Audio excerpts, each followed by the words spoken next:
नमस्कार प्यारे विद्यार्थियों। आज की क्लास में आप सभी का स्वागत है। प्यारे विद्यार्थियों, आज हम इकोनॉमिक्स का टॉपिक करेंगे बजट रेखा। देखिए प्यारे विद्यार्थियों, बजट रेखा क्या होती है। तो बजट रेखा की जब हम परिभाषा की बात करते हैं तो बजट रेखा के लिए कहा जाता है कि बजट रेखा एक ऋणात्मक ढाल वाली वह उपभोग रेखा है जो दो वस्तुओं के बनने वाले विभिन्न संयोगों में से किसी भी संयोग का चयन करें उसे समान खर्च आता है। या हम ये कह सकते हैं कि बजट रेखा पर बनने वाला प्रत्येक बिंदु है या प्रत्येक संयोग है वो समान खर्च को दर्शाता है। अब देखिए प्यारे विद्यार्थियों, बजट रेखा है इसे हम कीमत रेखा भी बोलते हैं। क्या बोलते हैं? कीमत रेखा। तो ये जो बजट रेखा है या उपभोग रेखा है या कीमत रेखा है, ये किस पर निर्भर करती है? ये दो बातों पर निर्भर करती है। एक तो उपभोक्ता की आय या बजट पर, दूसरा वस्तु की कीमत पर। क्यों? क्योंकि उपभोक्ता अपनी आय से अधिक, अपने बजट से अधिक खर्च नहीं कर सकता और उपभोक्ता अपनी आवश्यकता को संतुष्ट करने के लिए जिन दो वस्तुओं पर ये राशि खर्च करता है उनकी कीमत बहुत ज़्यादा प्रभावित करती है। क्यों? क्योंकि कीमत के आधार पर ही वो अपनी आय के द्वारा उन वस्तुओं को खरीद कर अपनी आवश्यकता को संतुष्ट करेगा। ठीक है ना। तो बजट रेखा के लिए हम कहते हैं कि बजट रेखा ऋणात्मक ढाल वाली वह उपभोग रेखा है जो दो वस्तुओं के बनने वाले विभिन्न संयोगों में से किसी भी संयोग का चयन करे समान खर्च आता है। तो उसे हम क्या कहते हैं? बजट रेखा कहते हैं। ठीक है। अब बजट रेखा में हमें ध्यान रखना होता है कि बजट रेखा में सबसे दो महत्वपूर्ण बातें क्या होती है। एक तो उपभोक्ता की आय या उपभोक्ता का बजट जो उसका अधिकतम है, जिससे ज़्यादा वो खर्च नहीं कर सकता। एक का जिन वस्तुओं पर वो खर्च कर रहा है उनकी कीमत। ये दोनों बातें ध्यान रखनी होती है। तो चलिए मैं एक उदाहरण के द्वारा आपको इस चीज़ को समझाता हूँ। अब मान लेते हैं प्रश्न में हमारे पास उपभोक्ता का जो बजट है या आय है वो कितने रुपए? 100 रुपये। और हमारे पास दो वस्तु है, एक तो X1 वस्तु और एक X2 वस्तु। X1 वस्तु की कीमत 20 रुपये है और X2 वस्तु की जो कीमत है P2 वो 10 रुपये है। ठीक है। यानी ये जो उपभोक्ता है वो अधिकतम कितने रुपए खर्च कर सकता है? 100 रुपये खर्च कर सकता है। और किन वस्तुओं पर? X1 वस्तु पर और X2 वस्तु पर। यानी वो X1 और X2 के ऐसे विभिन्न संयोग या बजट तय करेगा और उनके उपभोग पर वो राशि खर्च करेगा। वो अधिकतम कितनी हो सकती है? 100 रुपये हो सकती है, क्योंकि 100 से ज़्यादा तो उसका बजट नहीं है। अब मान लेते हैं कि हमारे पास जो विभिन्न संयोग बैठते हैं वो इस प्रकार से बैठते हैं कि संयोग A B C D E F. X वस्तु की जो मात्रा है उपभोग की वो है 0, 1, 2, 3, 4, 5। और X2 की जो उपभोग की मात्रा है वो घटती हुई है 10, 8, 6, 4, 2, 0। अब मान लेते हैं कि उपभोक्ता ने अपना संयोग लिया सी। कौन सा? सी। तो जो X1 वस्तु है वो कितने रुपए की है? 20 रुपए की। तो 20 दूनी 2 कितने हो गए? 40। और X2 वस्तु कितने की है? 10 की। तो ये कितने हो गए? 60। और 40 और 60 कितने हो गए? 100। यानी बजट रेखा पर बनने वाला प्रत्येक संयोग है वो समान खर्च को या उपभोक्ता के बजट के बराबर होता है। क्यों? उपभोक्ता उससे ज़्यादा तो खर्च कर ही नहीं सकता। अब दूसरा संयोग लेके देखते हैं। उदाहरण के लिए संयोग ई लेते हैं। तो इसमें देखिए इकाइयाँ कितनी है? 4 इकाइयाँ। भाव 20 रुपये। तो 20 चौके 80। और यहाँ पर 2 इकाइयाँ X2 वस्तु की और जो राशि है प्रति इकाई की वो 10 रुपये। तो कितने हो गए? 20। दोनों को जोड़ने पर 100 रुपये। तो बजट रेखा क्या होगी कि बजट रेखा वह उपभोग रेखा है या ऋणात्मक ढाल वाली उपभोग रेखा है जिसके ऊपर दो वस्तुओं के बनने वाले विभिन्न संयोगों में से उपभोक्ता किसी भी संयोग का चयन करे उपभोक्ता को समान खर्च आता है। और यहाँ पर उपभोक्ता की जो बजट है वो कितना है? 100 रुपये। तो हमने देखा कि संयोग ए लो, चाहे संयोग बी, संयोग सी, संयोग डी, संयोग ई, संयोग एफ, कोई सा भी संयोग हम ले सकते हैं। तो उससे पर जो खर्च आएगा उपभोक्ता का वो समान कितना होगा? 100 रुपये होगा। ये जो इनका संयोग है इसे हम उपभोक्ता का क्या कहते हैं? बजट कहते हैं। बजट सेट कहते हैं। क्या कहते हैं? बजट सेट कहते हैं। जैसे 0 10 हो गया, 1 8 हो गया, 2 6 हो गया, 3 4 हो गया, 4 और 2 हो गया, 5 और 0 हो गया। ये क्या है? बजट सेट कहलाते हैं। क्या कहलाते हैं? Budget set. चलिए इस चित्र को हम जो हमने उदाहरण अभी समझा इसको चित्र के द्वारा समझते हैं। देखिए हमने आकृति बनाई है 0 x y x। यहाँ पर X1 वस्तु दिखा दी, यहाँ पर X2 वस्तु दिखा दी। ठीक है। X1 वस्तु की मात्रा हमने यहाँ पर दर्शा दी और x2 की मात्रा यहाँ पर दर्शा दी। फिर हमने इन सभी बिंदुओं को मिलाया तो हमारी एक रेखा बनी ये जो रेखा बनी है इसे हम क्या कहेंगे, बजट रेखा कहेंगे, बजट रेखा। इसे हम m से दर्शाएंगे, इसे m से। जो हमारे पास विभिन्न संयोग है वो देखिए A B C D E F, ये विभिन्न संयोग बैठे हैं। और ये जो हमारा है वो है बजट समीकरण। बजट समीकरण हमारा क्या होता है, P1 x1 plus P2 x2 बराबर m। यानी x वस्तु की कीमत और x वस्तु की मात्रा प्लस y वस्तु x2 वस्तु की कीमत और x2 वस्तु की कीमत की मात्रा, इन दोनों को जब हम जोड़ते हैं तो हमारे बजट के बराबर होती है। ठीक है ना। तो हमारे पास दो प्रकार की वस्तु होगी, x1 होगी और x2 होगी। तो इन दोनों पर जो भी राशि खर्च होगी वो किसके बराबर होगी, हमारे बजट के बराबर होगी, हमारी आय के बराबर होगी। ठीक है ना। तो ये हमारा क्या हो गया, जो बजट रेखा है उसका चित्र हो गया। बजट समीकरण की हम बात करते हैं तो बजट समीकरण देखिए हमारा क्या है। तो बजट समीकरण ये है P1 plus x1 plus P2 और x2 बराबर m। यानी P1 x1 को हमने गुणा कर दिया, P2 x2 को गुणा कर दिया, तो हमारा जो बजट है उसके बराबर आएगा। इसका मैंने उदाहरण आपको ऊपर समझाया था कि जैसे x1 की हम बात करते हैं तो x1 की हमने एक इकाई ली जिसकी कीमत 20 रुपये, प्लस x2 की हमने 8 इकाई ली जिसकी कीमत 10 रुपये। तो इनको गुणा करने पर ये तो 20 हो गया, ये 80 हो गया, और हमारा जो बजट है वो कितना है, 100 रुपये। तो इसके बराबर ही आएगा। अभी मैंने ऊपर बताया कि जो हमारे पास ऊपर विभिन्न संयोग बने हैं वो संयोग ही क्या कहलाते हैं, बजट सेट कहलाते हैं। बजट सेट के बारे में मैंने ऊपर भी आपको बताया था, नीचे भी हम इसको देख लेते हैं।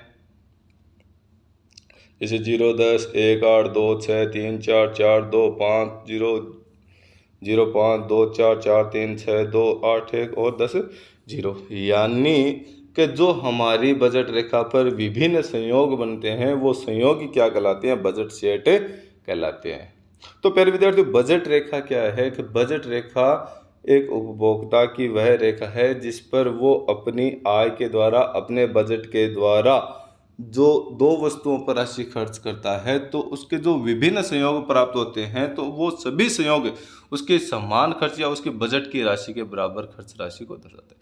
कोई भी उपभोक्ता अपनी आय या बजट से अधिक राशि खर्च नहीं कर सकता। जैसे हम इस उपभोक्ता की बात करते हैं तो ये अधिकतम 100 रुपये खर्च कर सकता है, इससे ज़्यादा खर्च नहीं कर सकता। हाँ, कम खर्च जरूर कर सकता है, 90 कर सकता है, 80 कर सकता है, लेकिन अधिक खर्च नहीं कर सकता।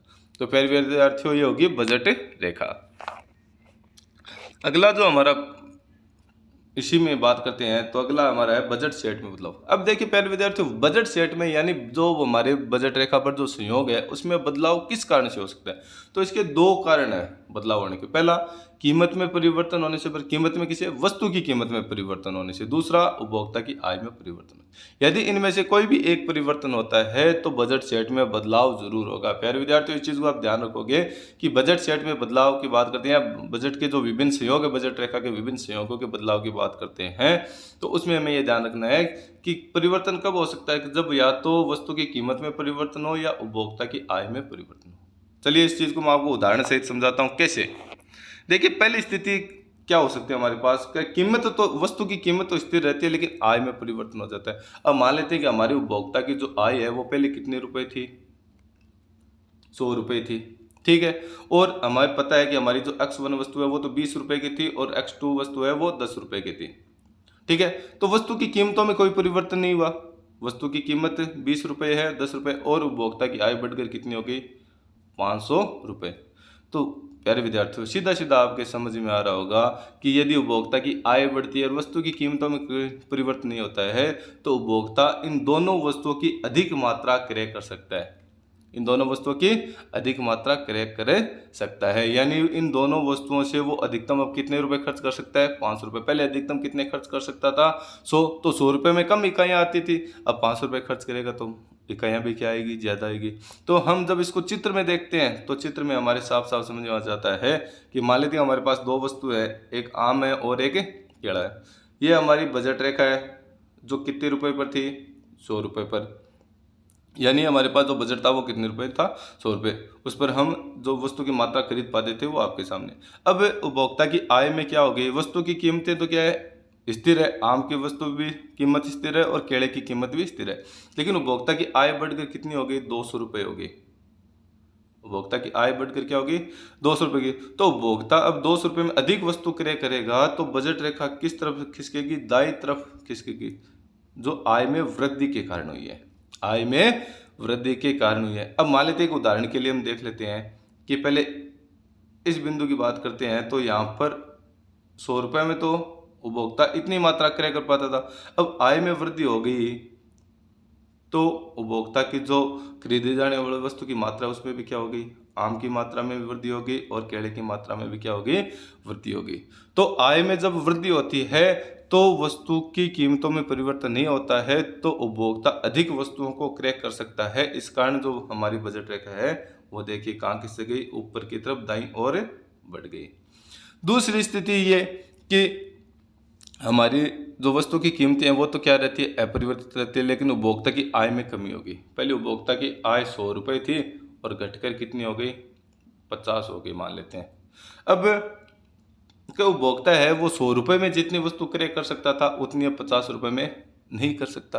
तो उपभोक्ता को अपनी वस्तुओं में क्या करनी पड़ेगी? कमी करनी पड़ेगी। तो उपभोक्ता की आय में जब कमी होती है तो उपभोक्ता के द्वारा खरीदे जाने वाली वस्तु की मात्रा में भी क्या हो जाती है? कमी हो जाती है। तो हमारा जो चित्र है उसमें देखिए हमारी पहले बजट रेखा क्या थी? ये थी, जो कितनी आय को दर्शाती है? 100 रुपये की बजट रेखा है। ठीक है। अब उपभोक्ता की आय में कमी होगी तो कमी होने पर वस्तु की मात्रा वो क्या कर पाएगा? कम खरीद पाएगा। तो बजट रेखा कहाँ जाएगी? अंदर की तरफ, जो किसको दर्शाती है? आय में कमी को दर्शाती है। ठीक है। अब ये तो होगी वस्तु की कीमत स्थिर रहने पर तथा आय में परिवर्तन होने पर बजट रेखा पर क्या प्रभाव पड़ता है। दूसरी स्थिति हमारे सामने ये हो सकती है कि जब आय तो स्थिर हो, आय में कोई परिवर्तन नहीं होता, लेकिन वस्तु की कीमत में क्या हो जाए? परिवर्तन हो जाए, तो बजट रेखा पर क्या प्रभाव पड़ता है? बजट सेट पर क्या प्रभाव पड़ता है? तो चलिए इसको भी हम देख लेते हैं। अब मान लेते हैं कि उपभोक्ता की आय थी वो 100 रुपये थी और आय में कोई परिवर्तन नहीं हुआ। x1 वस्तु 20 रुपये की थी, x2 वस्तु है वो 10 रुपये की थी। या जो हम सूत्र के हिसाब से देखते हैं उसी को कर लेते हैं कि हमारे पास एक वस्तु तो है आम और एक वस्तु है केला। क्या है? केला। आम है वो पहले 20 रुपये का था और केला 10 रुपये का था। ठीक है। तो दोनों की हम संयोग क्रय कर पाते थे। अब आम की कीमत है वो घटकर कितनी हो गई? 10 रुपये और केले की कीमत 10 रुपये की 10 रुपये। तो हम आम की मात्रा ज़्यादा क्रय कर पाएंगे। आम की मात्रा ज़्यादा क्रय कर पाएंगे। या मान लेते हैं कि आम की कीमत है वो 20 रुपये से बढ़कर 40 रुपये हो गई, तो हम आम की मात्रा कम क्रय कर पाएंगे, क्योंकि पहले कीमत आम की 20 रुपये प्रति इकाई थी, अब 40 रुपये प्रति इकाई हो गई, तो हम आम को कम क्रय कर पाएंगे। ठीक है ना। तो ऐसी स्थिति में जब आय तो स्थिर रहती, क्यों? क्योंकि यहाँ पर आय स्थिर है तो अधिकतम खर्च तो कितने कर सकते हैं? 100 ही कर सकते हैं।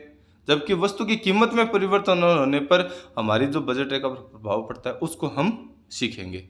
चलिए चित्र के द्वारा समझते हैं इसको। देखिए प्यारे विद्यार्थियों, हमने इसको चित्र में दर्शाया है कि एक तरफ आम दिखा दिया, एक तरफ केला दिखा दिया। ये हमारी जो बजट रेखा है वो है। अब क्या हमारी जो आय है वो तो कितनी है? 100 रुपये। हम अधिकतम कितने खर्च कर सकते हैं? 100 खर्च कर सकते हैं। लेकिन जो पहले आम था वो 20 रुपये का था और केला था वो 10 रुपये का था। क्या हो गया? 10 रुपये का था। अब केले की कीमत घट के कितनी हो गई? 5 रुपये। तो जब 10 रुपये कीमत थी, मान लेते हैं उस समय हम 10 इकाइयाँ क्रय कर पाते थे। जब 5 कीमत हो जाएगी तो हम कितनी इकाइयाँ क्रय कर पाएंगे? डबल क्रय कर पाएंगे। कीमत जब घट जाती है तो हम डबल क्रय कर पाते हैं और कीमत जब मान लेते हैं कि 10 से बढ़कर 20 हो गई, कीमत जब बढ़कर क्या हो गई? 10 से बढ़कर 20 हो गई, तो हम उसका जो उपभोग है वो क्या कर देंगे? कम कर देंगे। क्यों? क्योंकि हमारा जो बजट है वो अधिकतम कितना है? 100 रुपये ही है, लेकिन कीमत अब वो 10 रुपये की 10 रुपये थी वो बढ़कर कितनी हो गई? 20। तो 10 रुपये जब कीमत थी हम 10 इकाइयाँ क्रय कर पाते थे, जब 20 हो जाएगी तो हम कितनी क्रय कर पाएंगे? 5 कर पाएंगे। तो पहली स्थिति ये है कि जब इस चित्र की हम बात करते हैं कि जब आय तो स्थिर हो और वस्तु की कीमत में क्या हो जाए? वृद्धि हो जाए। कीमत थी वो 10 रुपये से बढ़कर कितनी हो गई? 20 रुपये हो गई। तो जो केले की मात्रा है, जो उपभोग है केले का, वो क्या हो जाएगा? कम हो जाएगा। तो कम हो जाएगा तो देखिए ये बजट रेखा कहाँ आ जाएगी? अंदर की तरफ आ जाएगी। तो केले का उपभोग कितना कम हो गया? केले की जो क्रय है वो कितना कम हो गया, इतना केले का क्रय कम हो गया। क्यों? क्योंकि आय तो स्थिर है, जबकि वस्तु की कीमत में परिवर्तन हुई है, कीमत बढ़ी है, और कीमत बढ़ने के कारण जो उपभोक्ता है उसको केले की जो खरीद है उसमें क्या करनी पड़ेगी, कमी करनी पड़ेगी, क्योंकि बजट अधिकतम 100 रुपये। अब दूसरी स्थिति इसकी हम बात करते हैं, तो इसमें भी बजट कितना है, 100 रुपये, और आम की जो कीमत है वो 20 रुपये, इसमें कोई परिवर्तन नहीं होगा, और केले की कीमत है वो 10 रुपये थी, और वो घटकर कितनी हो गई, 5 हो गई। यानी जब 10 रुपये कीमत थी केले की, हम मात्रा जितनी क्रय कर पाते थे, और 5 रुपये कीमत होने पर उससे डबल मात्रा हम क्रय कर सकते हैं, या अधिक मात्रा क्रय कर सकते हैं। तो जब कीमत में हमारी पहले तो बजट रेखा तो ये थी, अब वस्तु की कीमत में क्या हो गया, परिवर्तन हो गया, वस्तु की कीमत में क्या हो गई, कमी हो गई। वस्तु की कीमत में कमी होने पर हम केले की मात्रा क्या कर पाते हैं, अधिक क्रय कर पाते हैं, तो हमारी बजट रेखा कहाँ चली गई, बाहर की तरफ चली गई। तो ये क्या हो गया, वृद्धि। लेकिन ये किस कारण हुआ, वस्तु की कीमत में कमी के कारण। वस्तु की कीमत में कमी हुई तो हम केले की मात्रा में क्या हो गई, हमारी वृद्धि हो गई। क्यों? क्योंकि अधिकतम हमारा बजट तो कितना है, 100 ही है, लेकिन वस्तु की कीमत कम होने के कारण हमने केले की जो क्रय की मात्रा है वो बढ़ा दी।